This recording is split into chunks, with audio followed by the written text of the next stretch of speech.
But mostly, if she can take all that feeling of uncertainty and fear and find ways to turn it into magic in a way that she redefines it and expects that a miracle is going to happen as opposed to being uncertain because she's scared that the worst is going to happen, that would be game-changing for her. I turn 31 tomorrow, making today my last day as a 30-year-old, and it also marks my official entry into my 30s. So much has changed in 1 year, some of which are a little unnoticeable, like within my body and my outlook on life. You can really measure some of those changes, and it can be really easy to lose track of all the ways that you change and you grow if you don't stop and check in on a regular basis. So I like to do a monthly and a yearly check-in to see how things are unfolding for me. So let me fill you in on what 30 was like. Turning 30 was fun. I had been looking forward to it for a really long time because I don't know, it meant so much to me. I think it's the first time that I will say I truly feel like an adult, which might seem strange because you're an adult for most of your 20s, but there's so much figuring of things out, like coasting blindly through life that happens when you're in your 20s. So turning 30 to me, I just always knew that it was going to be a year that changed things for me. Not necessarily externally. For me, it's in here. That's where most of my growth happens, and I love that. It was also the most selfish year that I've had, and I say that in the best way possible because I think I finally started understanding what it really meant to put myself first. And by doing that, I was able to show up for the people that I love in more quality ways. But it also sank in this year that part of the reason why I would get exhausted being around a lot of other people is because deep down I felt responsible for their actions. So I unlearned a lot of that this past year, that I'm not responsible for anyone's happiness or healing or their growth. I can only control my actions. I can only provide support as much as they are able and willing to accept. But outside of that, there's very little that I can control. But I no longer feel responsible for the experiences of other people and how they feel around me, outside of the things that I am able and willing to do and how I choose to show up and human among other people. That was great. I learned a lot this year, but there are two things that stand out for me. Number one is you have to pace yourself. You have to pace yourself. I learned that really hard this year. You don't have to be everything at once, and you don't have to do everything at once. You can pace yourself. I promise you the world will still be there in the morning. Whatever goals you're setting, they are yours. Your timeline is yours, and you have to set them based off of what you have going on and what you know that you're capable of and what you're able to do, so that you don't extend yourself and burn out. Pace yourself, babe. And the second thing is that who I am is worth celebrating. I learned that.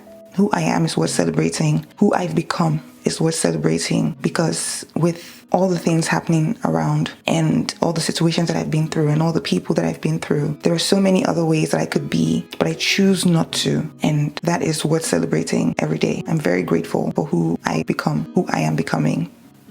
What has changed significantly in the past year? Not much. I'm kidding. Just kidding. I think for the first time in my life, I'm actually thinking of myself as a cool girl. And not in an Amy Gone Girl, cool girl type of way, but in a like, damn, I'm a really cool person. I'm a really cool girl, a really cool person to be around, or for other people to be around, because I like being around myself. For the first time, I'm convinced of that. And 16, 17, 18-year-old me would be very surprised to hear that, I think. I'd be very surprised to hear that, because when I was younger, I thought of myself as interesting. And I loved being myself. Like, I've always loved the eyes through which I see the world.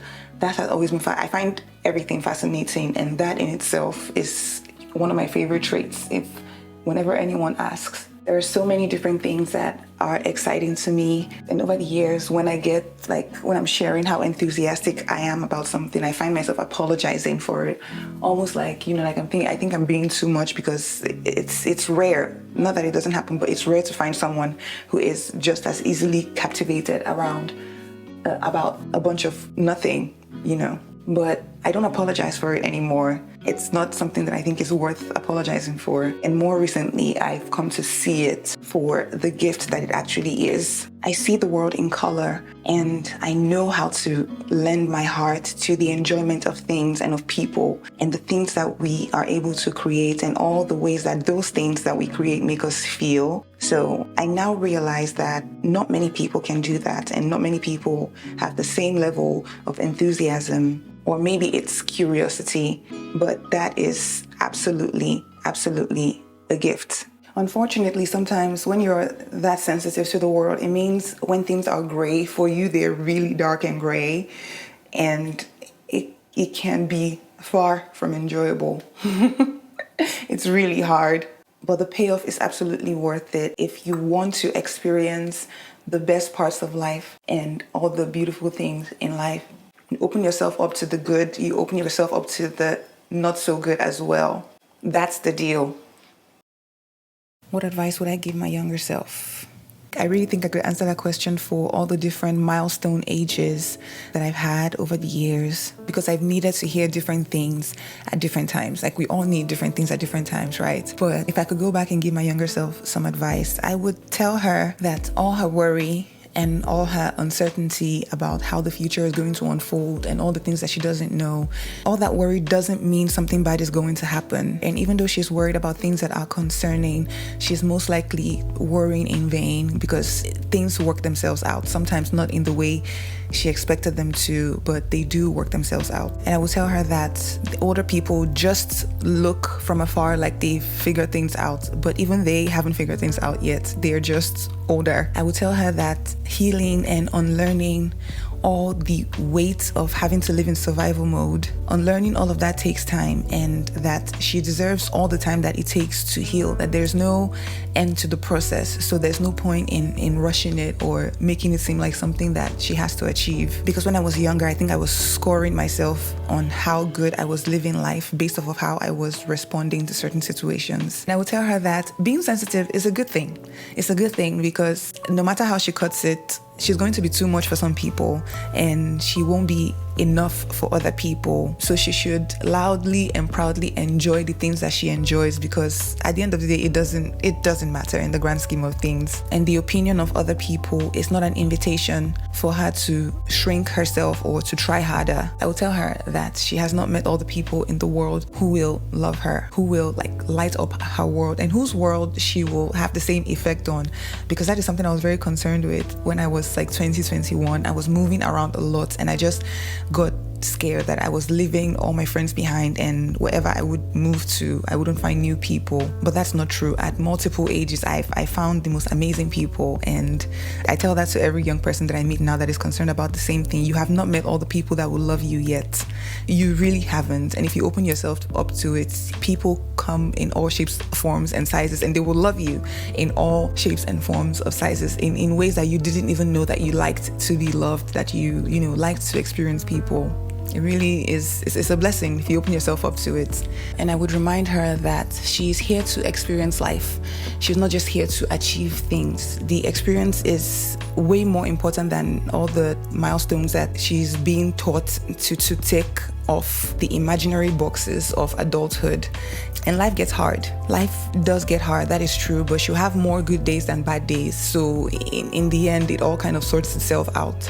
But mostly, if she can take all that feeling of uncertainty and fear and find ways to turn it into magic in a way that she redefines it and expects that a miracle is going to happen, as opposed to being uncertain because she's scared that the worst is going to happen, that would be game changing for her. That was huge. That was huge for me. And that she's going to have the desire to do many things that are out of her comfort zone. So if she starts practicing having courage early in the small things, it'll get better with time, and that being courageous enough to live the life that she wants to live doesn't mean I will wait until I stop being afraid, but it means I will feel afraid, but I will do it anyway. There's nothing wrong with doing it scared. There's nothing wrong with doing it with a little shake at the beginning. It's perfectly fine. I spent way too much time waiting for fear to disappear or to dissipate, because I thought, the feeling of courage would come over me and then I would feel bold to do the thing. But that's not the way it works. You have to do the thing in order for the courage to come, right? It's going to sound cheesy and kind of basic, but for the most part, I'm grateful for my family and my friends and the network of people that I have around me, even my co-workers and in all the things that I do. And I'm grateful for my resilience. I'm typically a very easily frightened person, but I do many things that are outside of my fear, and I don't take the time to really let that register that I am doing very great things that are way out of my comfort zone. It doesn't have to be big to other people. It just has to be a great thing for me. Your victory is yours. And I think sometimes we compare the little things that we do to other things that people do, so it makes what we're doing seem basic. But no, facing your fears, doing things that are out of the ordinary for you, that's not normal. Most people don't do that. Most people go their entire lives without doing that. So if you're doing it, you should celebrate that. I love that I have proven myself to be capable of change and courageous enough to make the changes that I need to make, to change my mind, to change my ways of thinking, the ways that I have been taught to view people, to think about things, about situations. I love that I have been bold enough to stand strong, to stand and speak about the things that I believe in. And I love that I try. I love that I try no matter what the outcome is. I love that I try, and I know that I have tried. And I think at the end of the day, that will always be enough. And if you made it this far, thank you, and wish me a happy birthday in the comment section. I don't know what the new year is going to bring, but I am excited and I'm hopeful to see it all unfold, even with all the sadness and the craziness that is currently happening in the world. So happy birthday, Omenigo. I'm very proud of you, and I love you very much, and I will hopefully see you next year.